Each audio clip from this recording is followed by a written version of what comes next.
आगे बढ़ेंगे। पेशावर में आटे की कीमतें फिर से बढ़ने लगी हैं। एक हफ्ते के दौरान आटे का 20 किलो का थैला जो है वो 200 रुपये महंगा हो चुका है। इसी हवाले से बात करेंगे। आसिफ शहजाद हमें ज्वाइन कर रहे हैं। आसिफ, बताइएगा कितना महंगा हुआ है?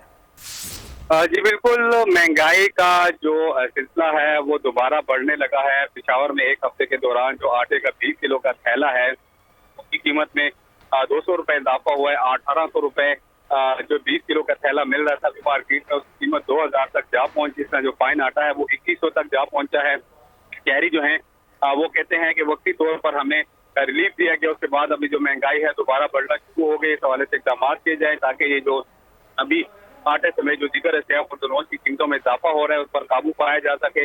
अगर बर वक्त काबू ना पाया गया तो ये जो पहले जो महंगाई थी वो उसी तरह महंगाई बरकरार रहेगी और अवाम जो है उसकी चक्की में पिसते रहेंगे। ठीक है आसिफ, अपडेट करने के लिए आपका बेहद शुक्रिया। सब्सक्राइब करें और बेल दबाएं ताकि कोई खबर रह न जाए।